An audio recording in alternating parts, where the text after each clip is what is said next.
All right, hey everybody, we are here with a good buddy of mine. His name is Blake, and Blake is just a cool guy.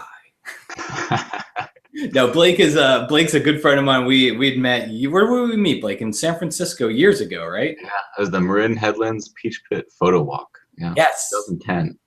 Yeah, and so I meet Blake, and we're at a photo walk, and then he's like, he gives me his card and everything. It's like, yeah, I'd like to show you some pics, and he sends me. I get a website with his photos. I'm like, holy crap! I'm like, because he was always like, you like HDR, right? Oh yeah, a little bit. And so he was always, yeah, and he was always off kind of crafting a photo, and nobody quite knew what was happening in the witchcraft that he was doing off to the side.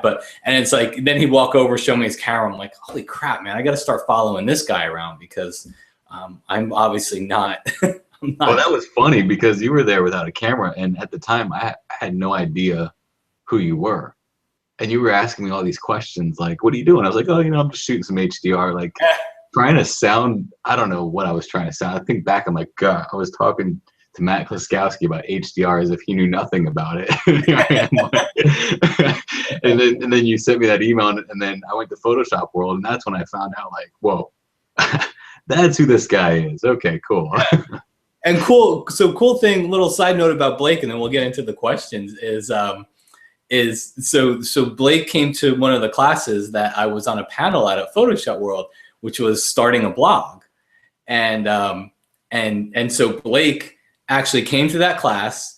I remember him texting me after. He's like, dude, you've convinced me. I'm going to start a blog. He started the blog. It's Everyday HDR, right? Yep. And he started the blog, and it's like the HDR blog to go to now. So it was really cool to see that transition, because he had the work to back it up, and he's got the personality to really share with people to back it up. It was really kind of cool just to see you saw that class. You're like, I'm starting it. And it's like, you grew it to like the best HDR blog out there. Well, it's funny because I was asking, I was like, should I really start a blog?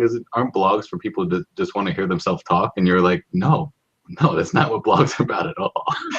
So I had no idea what I was getting myself into, but I started doing it. I liked it. I loved it. And I mean, now it's actually turned into my full-time job. I never thought that was going to happen on my own. You just never know what direction things are going to take you in. So I don't know. I think if I never would have went to that Marin Headlands photo walk, actually I was going to go to the photo walk in the morning and skip the Marin Headlands one. I'm just wondering what would have happened in my track of life. That was like a butterfly effect moment. You realize that? I think you would have done exactly what you did. I think what would have happened is you didn't have me pestering you around that photo walk saying, all right, man, so what are you shooting over here? What are you shooting over here? And you would end up getting better pictures from that photo walk. So yeah, well, so I think that's what would have happened. Well, I'll take it. I'm glad. I don't want to go back to there and find out. All right, so I got a set of questions for you, just kind of geared around post-processing. ON1, this is the Pro Series that we have, and you are a pro that uses ON1, and so I wanted to do a little bit around post. We make photo editing apps, and I thought, rather than just talk about the capture process, which I think there's a lot of information out there, let's talk a little bit about your feelings on what comes afterwards. So you ready? I am ready when you are. All right. So first question, let me pull up my secret question list here.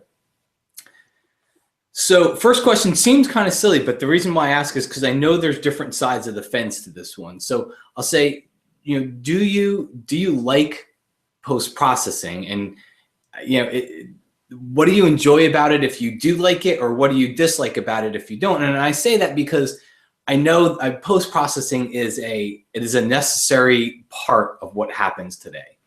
And I know there's people out there that like to get on the computer and actually like to craft their photo. They grab either the Wacom pen and tablet or even their mouse or whatever. They're dodging, burning, and doing things, and they're crafting the photo that they saw. And then there's some people that is a necessary evil.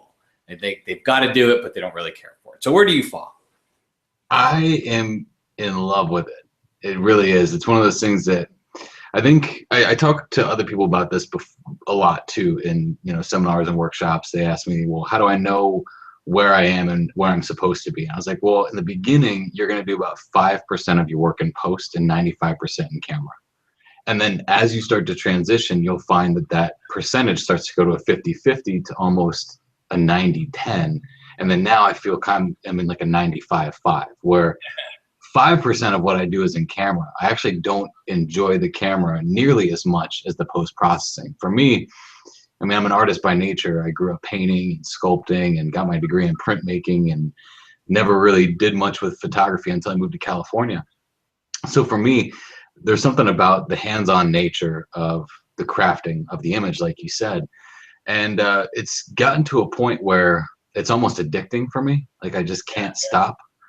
And that's what I really like about it, is that it doesn't matter, you know, when you're on the scene and you're taking the picture.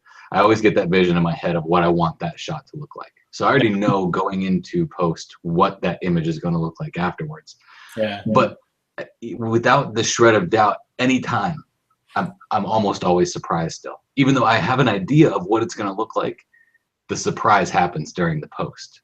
That's cool. But what I dislike about it is the fact that I feel like I'm never really good enough.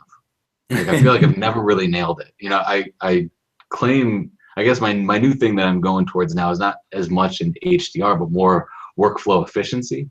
Yeah. And creating a workflow that creates masterpieces in less than 15 minutes. So I don't want to be in there for an hour, 2 hours, 3 hours. I'm just trying to craft that image, but I'm always trying to one-up myself in my processing. So I feel like I'm never really, I guess, 100%. You know what I'm saying? Like I always feel like I'm missing something. So I create these actions, I create these workflows, and it's like it's this never-ending cycle of what can I do more? You know, what programs or plugins can this do, and this, and then you get kind of wrapped up in this whole world that sometimes you just need to minimize it. You know, it can get so convoluted that's the part that I dislike about it, and I'm trying to get myself to that basic nature.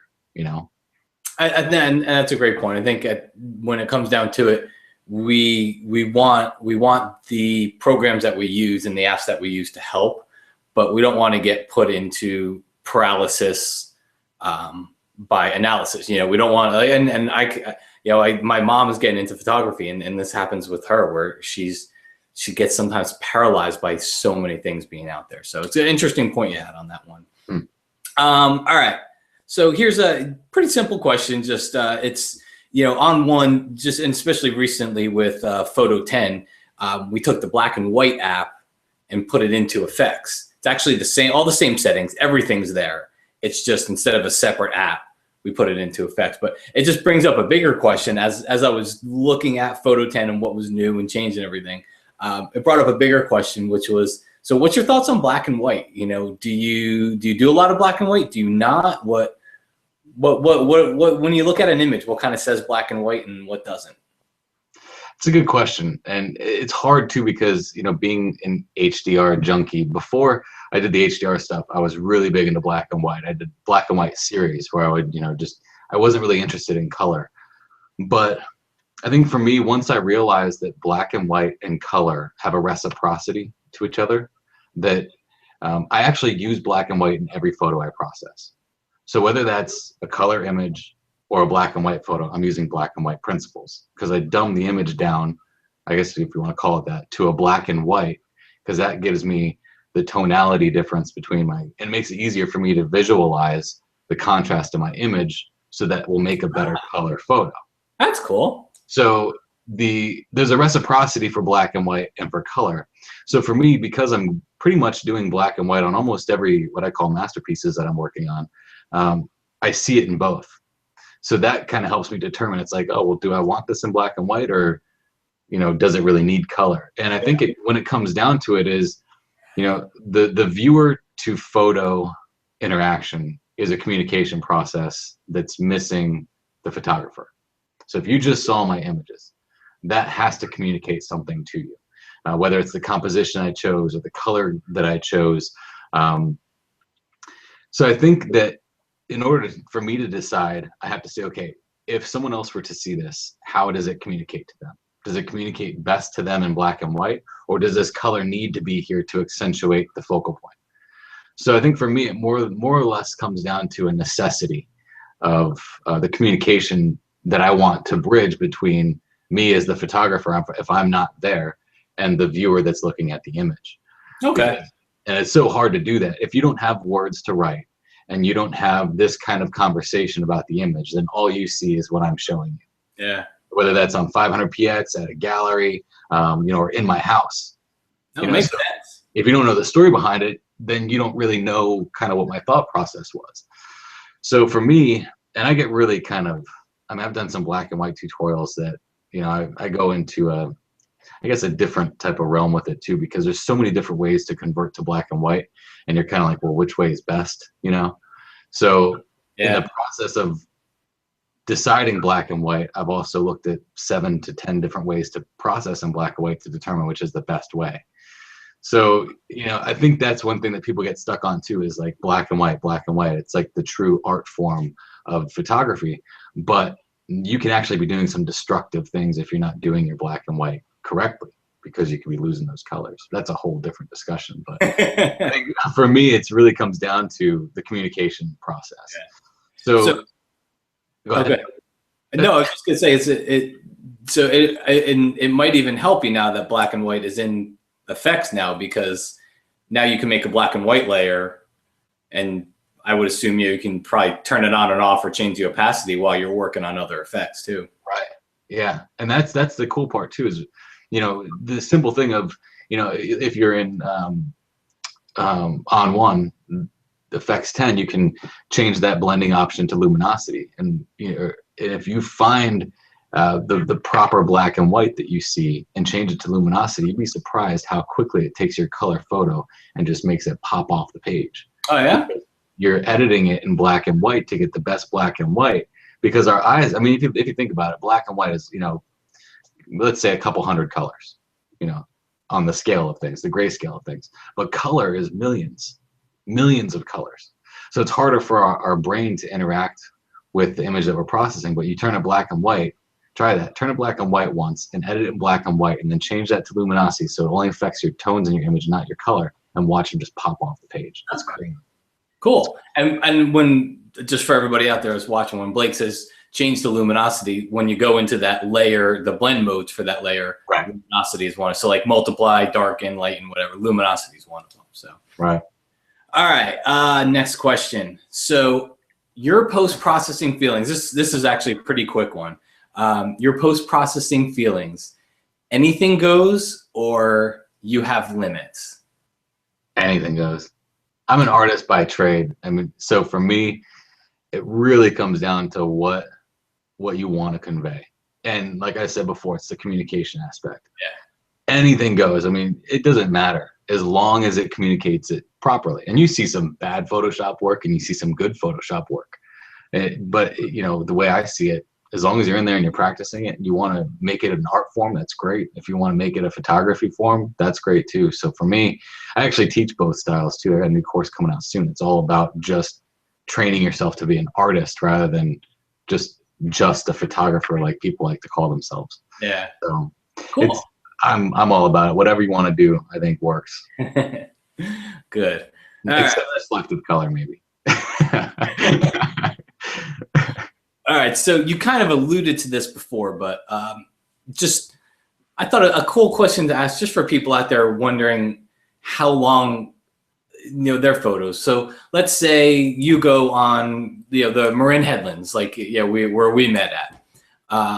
It's a photo walk. It's you're walking around. There's all this cool old kind of decayed bunkers and there are different things around there, and come out with a shot that you really like from it.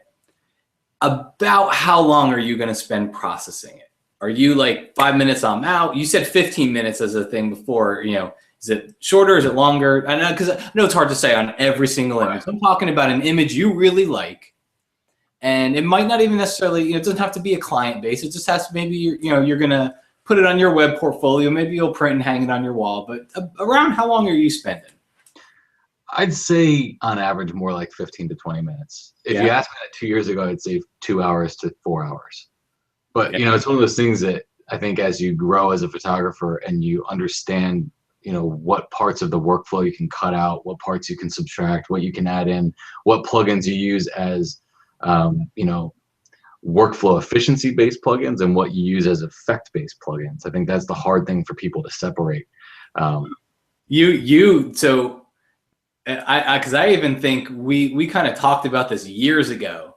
Because correct me if I'm wrong. I think we might even been out to dinner one time when I was in your city. But you actually didn't. You had like, and I know you still use a lot of Photoshop actions, but you are more Photoshop action based than plugins, if I recall. And that you still use actions, but you'll use plugins in there a lot more. If I remember that right. Pretty much what I do is I've created Ansel Adams' zone system in actions. So I have a process where I get tone right, I get color right. Once I get tone and color right, doesn't matter how I do it, whether I do it with a plugin or I do it with my zone systems, because I have a color zone system and the tone zone system. Those are action based. You press play, they run the zones, and you tweak the zones for tone, and then I have one for color. And once I get those right, it sounds layer intensive. Labor intensive, I should say, but it's actually just layer intensive. That's the important part. So I do a lot of layer intensive things, but they're not labor intensive by nature. But after I get tone and color right, that's when I kind of set myself free to be an artist. So I get it technically perfect first, and I usually use my zone systems for that, and then I jump into plugins for stylized effects. So that's why I really, on the ON1 series, love what used to be Perfect Effects and what's now is Effects 10, because some of the effects in there, yeah, you might be able to do them in Photoshop, but they're just so much quicker and so much faster. Cool. Sorry, I just got distracted. So what? Give me. I just want to build off of that last question though. So you just mentioned effects. What effects are your favorites? I like some of the HDR stuff used selectively, the HDR grunge type ones. What I really like is the lens flare ones that are used selectively, because those are the things that are very difficult to do well in Photoshop. You know, I like to use the plugins that have the effects that work, that do something for me really well, really efficiently, and better than what I would do in Photoshop in a lot less time. So for me, when I go through there, I'm not a preset guy. I don't really care for presets much. And that's why in the Perfect Effects 9, the course I did with ON1, I was mainly building up my own, I guess, workflow with the different layers that you can put in there. But yeah, the one that came out with Perfect Effects 9 with the lens flare, I thought that was just the coolest thing. Because you can be so much more selective about it. I know lens flares are kind of kitsch, but they're just as kitsch as a vignette. You have to use them right, and you have to use them very subtly. Yes. And that gives you the ability to use them very subtly, and I like that. Cool. So those are the kinds of things that I look for in plugins. It doesn't matter what I'm using. I don't want to find something that's just going to do some type of filter for me. That doesn't help. But if it get into the details a little bit. Yeah. All right. So last question, and so you're gonna have to dig back in the memory banks for this one. What was the hardest? Or it doesn't have to be the hardest, but what was one of the harder things that you dealt with when it came to post-processing? And I ask this because, you know, and you probably have the same, because you teach seminars and workshops, and you have people that come up to you and they'll be like, oh man, I have such a hard time with layers. And sometimes they get down about it. And I think when they hear another classmate that has the same problems, it's like, oh, okay, you know, I have these problems too. So it's not everybody, you know, it's not one person's not alone. That I think a lot of people struggle with the same thing. But I was just curious, you know, like for me it was layers. But I was just curious, what was one of the hardest things you had when you first started learning post-processing? I think mine's more subjective than objective, I guess. In that I was so focused on learning from other people. And my biggest frustration came with them not showing me why they were doing something. So they were showing me how to do something all day long, but they weren't telling me why. It's like, use this adjustment. Well, why? What are you telling me to use this adjustment for? It was so hard for me to wrap my head around the fact that people were doing all these different things with their adjustment layers and not telling me why. So, I mean, if you ever see any of my training, you're never going to leave there asking, why, because I'm going to tell you, it doesn't matter if I've done that tutorial 5 times or 20 times. I tell you why, you know. But I guess more of on like an objective thing for me was probably masking in the very beginning. I couldn't understand this whole add a new layer and paint white and paint black on it. I was like, why would I do that? Why would I paint white and black on something? It's a new layer. This is stupid. I'll just cut it. Because, you have to understand where I came from. I started doing this stuff in '96 on MS Paint when I was a kid, trying to take my head and put it on StarCraft characters. Boxes, like. Oh, StarCraft. I love that game. Yeah. So for me, it was like, well, in MS Paint, all I had to do was cut myself out and put myself on there. And I only had one shot. Because in MS Paint, if you didn't get it right, you had to do it all over again. Because that was MS Paint was designed for layers, but here I was trying to do layers in MS Paint. What's that? It was like Photoshop 1.0. Yeah.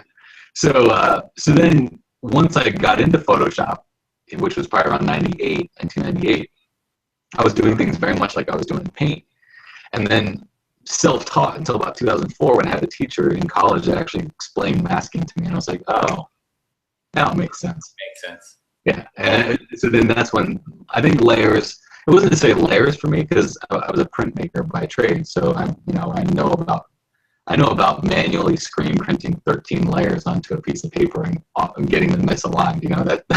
That stuff isn't very hard for me to grasp. But it was the masking. It's like, why would I use a black brush to paint on this thing just to get something to go away? It just sounds so stupid. To this day, dude, I still, the old rhyme, like white conceals, black reveal. Like, I still don't know which way it goes. Like, I still have no idea which way. I just paint with one color and then try the other if it doesn't work. Yeah. Or just press Control-I on the mask if it didn't work out. Just didn't work. All right, well, cool, man. Well, that's kind of for the questions. It kind of gives us a real good idea into your post-processing. Before we wrap up, where can people find out more about you, your training, your workshops, all that fun stuff? My main central hub is everydayhdr.com. So www.everydayhdr.com. That's where I do free stuff every Friday. I do a blog post on Tuesdays. Tuesdays and Fridays are my main days for kind of growing. YouTube, I've got a YouTube channel. Everyday HDR is a YouTube channel. And then my more premium, like you really want to get into it, is hdrinsider.com. And that's reserved for people who really want to understand workflow, critiques, and just the artist nature, I guess. Cool. Well, guys, I can tell you, anybody watching this is if Blake is such a wonderful teacher, and he said it before where he makes sure you get the why of things, and you really do, dude. I mean, I've watched your stuff before, and you really are very thorough with people in the way that you teach it. So anybody watching this, you can't definitely go check out Blake's stuff. But Blake, thank you so much for hanging with us for a few minutes and for answering some questions and giving us some insight. And I know all the ON1 people watching this, thank you as well. And have a good day, man. Awesome. Thanks. I appreciate it. An honor. Really, truly. Go shoot some green screen on the, I see the studio behind you there. Yeah. I got my editing stuff up here, and that's my green screen stuff for sales videos and, product tutorials and stuff. So everybody watching this is going to start sending in when it gets posted, start sending. So to have Blake do a green screen tutorial and everything like that. So yeah, that's cool. Yeah. I'll do it. Whatever you want. I take requests for custom tutorials. So whatever you need, I'll do it. Awesome. Well, guys, make sure you go check out Blake, everydayhdr.com. And thanks for watching. We'll see you again soon. Thanks.